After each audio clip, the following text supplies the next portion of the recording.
Investment की दुनिया में आपने हमेशा सुना होगा कि high risk is equal to high return, लेकिन मोनिश पोबरा इस कंसेप्ट को नहीं मानते। वो कहते हैं कि high risk is equal to high return ये हमेशा होना चाहिए, ये जरूरी नहीं है। आप high returns with low risk भी अचीव कर सकते हैं। इसके लिए उन्होंने एक धंधो फ्रेमवर्क डेवलप किया है। तो ये धंधो फ्रेमवर्क क्या है, ये हम अभी डिस्कस करते हैं। तो ये धंधो फ्रेमवर्क समझने के लिए उन्होंने अपने बुक में बहुत सी स्टोरीज लिखी है, जिसमें से पापा पटेल की स्टोरी बहुत ही इंपॉर्टेंट है धंधो फ्रेमवर्क समझने के लिए। तो पहले हम पटेल्स की हिस्ट्री देखते हैं। पटेल्स मतलब पाटीदार, उनको लैंडलॉर्ड भी कहते थे। ये बेसिकली भारत के गुजरात प्रांत से थे। Patels tax collection, farming operation ऐसे छोटे मोटे काम पहले करते थे, लेकिन 19th सेंचुरी के पहले कुछ पटेल्स ईस्ट अफ्रीका और युगांडा में माइग्रेट हो गए। पटेल्स और इस्लामी बहुत ही मेहनती थे, तो उन्होंने 1972 तक युगांडा का more than 50% of the business acquire कर लिया था। लेकिन 1972 में एडी एमिन करके एक डिक्टेटर युगांडा में पावर में आ गया और उन्होंने कहा कि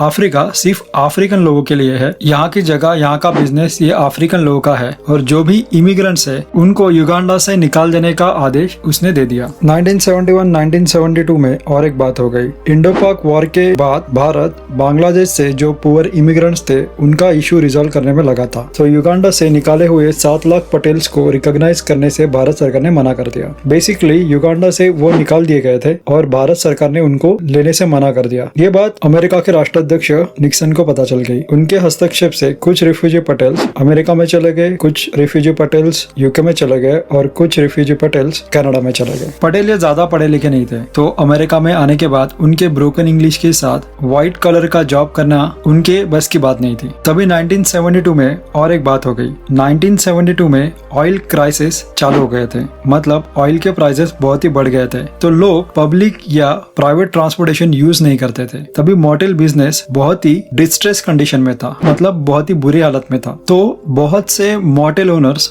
मोटेल बिजनेस बेच रहे थे। जो मोटेल बिजनेस खरीदना चाहते थे उनको बैंक 90% लोन दे रही थी। पटेल्स के पास रहने के लिए घर नहीं था और युगांडा से निकालने के बाद उनके पास बहुत ज्यादा सेविंग भी नहीं थी। तो इन पटेल्स ने 90% लोन बैंक से लेके और $5,000 डाउन पेमेंट करके मोटेल बिजनेस ले लिया। मोटेल्स ये रोड साइड के छोटे से होटल्स रहते हैं, जहाँ पे मोटरिस्ट या फिर जो लॉन्ग डिस्टेंस ड्राइवर रहते हैं वो 1 या 2 रात निकालने के लिए मोटेल्स में चले जाते थे। जो कि ऑयल प्राइसेस बहुत ही हाई हो गई थी, लोगों ने ट्रैवल करना बंद कर दिया था और इसकी वजह से होटल बिजनेस भी लॉस में जा रहा था। तभी पटेल्स ने क्या किया, पटेल्स ने इन मोटेल्स को एक लो कॉस्ट बिजनेस में कन्वर्ट कर दिया। तो देखो, पटेल्स को रहने के लिए घर नहीं था, तो मोटेल्स के एक रूम में उनकी फैमिली रहती थी और जो मोटेल्स का स्टाफ था उनको उन्होंने निकाल दिया और जो घर में फैमिली मेंबर्स थे वही मोटेल का काम करते थे। तो इसी तरह से उन्होंने मोटेल बिजनेस को एक लो कॉस्ट बिजनेस में कन्वर्ट कर दिया ताकि वो सरवाइव कर सके इन क्राइसिस में। फाइनली ऑयल प्राइसेस खत्म हो गए। मोटेल बिजनेस से पापा पटेल को अच्छा खासा प्रॉफिट होने लगा और फाइनली पापा पटेल मोटेल बिजनेस के मालिक हो गए। और सिर्फ पापा पटेल ही नहीं, तो जिन पटेल्स ने मोटेल्स बिजनेस में एंट्री ली थी 71-72 क्राइसिस में, वो सब मोटेल बिजनेस के मालिक बन गए। आज अमेरिका में more than 50% of the motels ये पटेल्स के हैं। ये स्टोरी बहुत ही इंपॉर्टेंट है धंधो फ्रेमवर्क समझने के लिए। तो अब हम धंधो फ्रेमवर्क समझते हैं। तो धंधो फ्रेमवर्क कहता है बाय एग्जिस्टिंग बिजनेस। जैसे पापा पटेल ने एग्जिस्टिंग मोटेल बिजनेस खरीद लिया, वो इनोवेशन करने नहीं गए या फिर कुछ नया बनाते हैं, नया करते हैं, इस आइडिया पे नहीं गए। जो एग्जिस्टिंग बिजनेस था उस बिजनेस को उन्होंने एक्वायर कर दिया। वैसे ही धंधो फ्रेमवर्क कहता है कि buy existing business. Second point है buy simple business with ultra slow rate of change. तो इसको थोड़ा समझ लेते हैं। अगर आप देखोगे पेप्सी या फिर मैकडॉनल्ड्स ये 20 साल पहले थे। अगर आज आप देख रहे हो तो अभी भी पेप्सी और मैकडॉनल्ड्स आपको जगह जगह दिखाई देंगे। लेकिन अगर टेक्नोलॉजी सेक्टर की बात करें तो 10 साल पहले ऑर्कुट ये सोशल नेटवर्किंग साइट बहुत ही फेमस और बूम में थी। तो 10 साल पहले ऑर्कुट था, आज हम फेसबुक यूज करते हैं और आने वाले 10 सालों के बाद फेसबुक रहेगा कि नहीं ये हमें नहीं पता। तो technology sector long term investment के लिए अच्छा नहीं माना जाता है। तो मोनिश पोबरा कहते हैं कि bye simple business with ultra slow rate of change. तो धंधो फ्रेमवर्क का अब हम तीसरा पॉइंट देखते हैं। धंधो फ्रेमवर्क का तीसरा पॉइंट कहता है कि buy distress business in distress industry. जैसे पापा पटेल ने मॉडल बिजनेस खरीद लिया था 1971-1972 में, जब ऑयल क्राइसिस चालू हो गए थे। उसी तरह जब मार्केट डिस्ट्रेस कंडीशन में हो तब आपने स्टॉक बाय करने चाहिए। फॉर एग्जांपल, अगर आप देखोगे 1987, 2008 या फिर रिसेंटली कोविड सिचुएशन जहां पे स्टॉक मार्केट बहुत ही नीचे चला गया था, अगर आपने उस टाइम स्टॉक में इन्वेस्ट किया होता तो आप अभी अच्छे खासे प्रॉफिट में होते थे। धंधो फ्रेमवर्क का 4th पॉइंट कहता है बाय बिजनेस विथ मोल्ड। तो इस बात को समझ लेते हैं। तो फॉर एग्जाम्पल, अगर मुझे कोई लैपटॉप लेना हो तो मैं विंडोज ऑपरेटिंग सिस्टम वाला लैपटॉप लेता हूँ, या फिर मुझे कोई फिटनेस ट्रैकर लेना हो तो फिटबिट हमारे दिमाग में इमीडिएटली आ जाता है, या फिर हमें टूथपेस्ट लेनी हो तो हमारे दिमाग में इमीडिएटली कोलगेट का नाम आ जाता है, या फिर कुछ चिपकाने के लिए फेविक्विक। तो ये ब्रांड इतने फेमस है कि कभी कभी हम प्रोडक्ट और ब्रांड नेम को मिक्स कर देते हैं। तो मोनिश पाबराय कहते हैं जब कोई बिजनेस बहुत साल से फील्ड में लीड करता हो तो उसके पास एक कॉम्पिटिटिव एडवांटेज होता है। तो ये कॉम्पिटिटिव एडवांटेज मोल्ड की तरह काम करता है जो उस बिजनेस को सेव करता है। तो मोनिश पाबराय क्या बोलते हैं कि buy businesses with moat. Dhandho framework का 5th पॉइंट कहता है bet heavily when odds in your favour. इसका मतलब है जब आपको पता हो ये स्टॉक आपको इंट्रिंसिक वैल्यू से बहुत कम वैल्यू में मिल रहा है तो आपने उस स्टॉक की बहुत ज्यादा क्वांटिटी बाय कर लेनी चाहिए। धंधो फ्रेमवर्क का 6th पॉइंट कहता है फोकस ऑन आर्बिट्राज। तो आर्बिट्राज क्या है ये समझ लेते हैं। तो समझ लो कि आपको गोल्ड यूएस में $550 पर ऑन्स के हिसाब से मिल रहा है और सेम गोल्ड यूके में $560 पर ऑन्स के हिसाब से बेचा जा रहा है। तो आप क्या कर सकते हो कि $550 पर ऑन्स के हिसाब से यूएस में गोल्ड खरीद के वो यूके के मार्केट में $560 पर ऑन्स में आप बेच सकते हो। अगर हमने यहाँ पे अज्यूम किया कि ट्रांजैक्शन कॉस्ट बहुत ही कम है तो $10 ये आपको नेट प्रॉफिट मिल जाएगा। तो आर्बिट्राज का मतलब क्या होता है कि जब आप एक जगह से एक चीज खरीद के दूसरी जगह पे बेचते हो डिफरेंट प्राइस पे या फिर हायर प्राइस पे, तो जो डिफरेंस अमाउंट रहती है वो आपको प्रॉफिट देती है। तो मोनिश पाबराय कहते हैं कि ऐसी सिक्योरिटीज आप फाइंड करो जो आप खरीद सकते हो और बेच सकते हो एट द सेम टाइम, और जिससे जो डिफरेंस अमाउंट है आपको उससे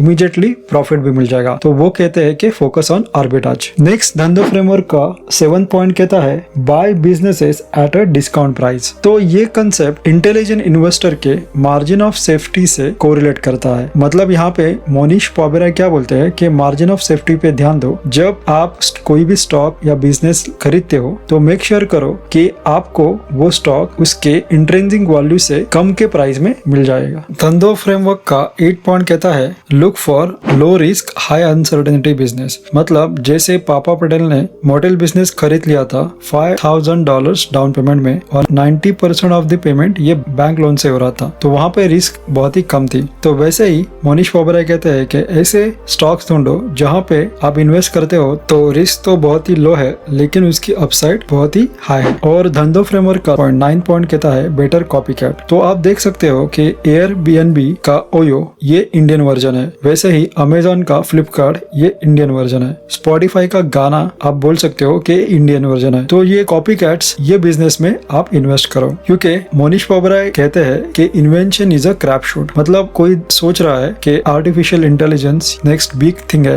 या फिर इसमें इन्वेस्ट करने चाहिए। मोनिश पाबराय के हिसाब से फिर वो न्यू टेक्नोलॉजी का फ्यूचर में क्या आउटकम होगा ये हमें पता नहीं है। तो बेटर वैसे बिजनेस में इन्वेस्ट करने से अच्छा जो एग्जिस्टिंग बिजनेस है, जो प्रूवन बिजनेस है, वहाँ पे इन्वेस्ट करो। धंधो फ्रेमवर्क ये 9 फैक्टर्स पे डिपेंड है, तो इन्वेस्ट करने से पहले आप ये 9 फैक्टर जरूर चेक करो। आगे मोनिश पाबराय DCF एनालिसिस की बात करते हैं, तो हम समझ लेते हैं कि DCF एनालिसिस क्या है। तो बेसिकली DCF एनालिसिस से मतलब डिस्काउंटेड कैश फ्लो से आप एक कंपनी के इंट्रिंसिक वैल्यू निकाल सकते हो। सो DCF मेथड से किसी भी कंपनी के स्टॉक वैल्यू निकालने के लिए हम उस कंपनी के पिछले 4 से 5 साल का फ्री कैश फ्लो निकालते हैं, उसका एक एवरेज लेते हैं और उसके हिसाब से हम उस कंपनी का नेक्स्ट 10 ईयर का 10% ईयर टू ईयर ग्रोथ के हिसाब से फ्री कैश फ्लो निकालते हैं, और उस फ्री कैश फ्लो के हिसाब से हम उस कंपनी की करंट स्टॉक प्राइस प्रेडिक्ट करते हैं। अगर हमने निकाली हुई स्टॉक प्राइस करंट प्राइस से बहुत ही कम है तो वो स्टॉक ओवर वैल्यूड है, और हमने निकाली हुई stock price current market price से बहुत ही ज्यादा है तो वो स्टॉक अंडर वैल्यूड है। जब आप उस कंपनी की इंट्रिंसिक वैल्यू निकालते हो तो आपको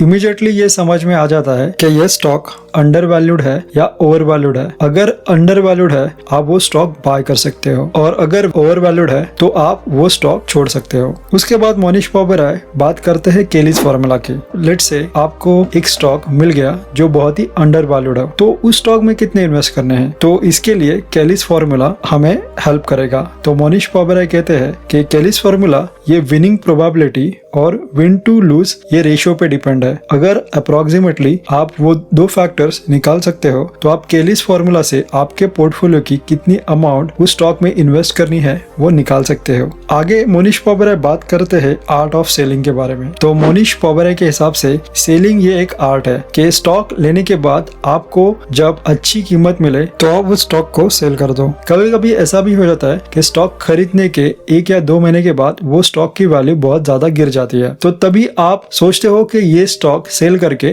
मैं अपनी एटलीस्ट बची हुई प्रिंसिपल अमाउंट तो निकाल दूं। तो मोनिश पाबराय कहते हैं ये बिल्कुल गलत कंसेप्ट है। आपने एक स्टॉक खरीदने के बाद एटलीस्ट 2 to 3 इयर्स वो स्टॉक बेचने के बारे में सोचना भी नहीं चाहिए। आप किसी भी स्टॉक को अपने नुकसान में मत बेचो। एक स्टॉक खरीदने के बाद एटलीस्ट 2 to 3 इयर्स आप वेट करो, क्योंकि मोनिश पाबराय बोलते हैं कि एक स्टॉक के पीछे एक कंपनी होती है और कंपनी के रिजल्ट, कंपनी का परफॉर्मेंस 1 या 2 महीने में चेंज नहीं होता। उसको चेंज होने में एटलीस्ट 1 to 2 इयर्स का समय लगता है। तभी जो कंपनी का परफॉर्मेंस होगा उसके हिसाब से स्टॉक की वैल्यू चेंज होती है। तो अगर कंपनी का स्टॉक आपने स्टॉक खरीदने के बाद गिर भी गया तो भी स्टॉक 2 to 3 इयर्स के लिए होल्ड करो। इसमें एक एक्सेप्शन है। अगर आप सोच रहे हो कि 2 से 3 महीने के बाद वो कंपनी बैंकरप्सी पे जा रही है या फिर बहुत ही कन्विंसिंग रीजन है जिसके बेसिस पे आप खुद को कन्विंस कर रहे हो फिर ये कंपनी बैंकरप्ट हो जाएगी, तो उस केस में आप उस स्टॉक को सेल कर सकते हो। तो ये बातें मैंने आपको बताई है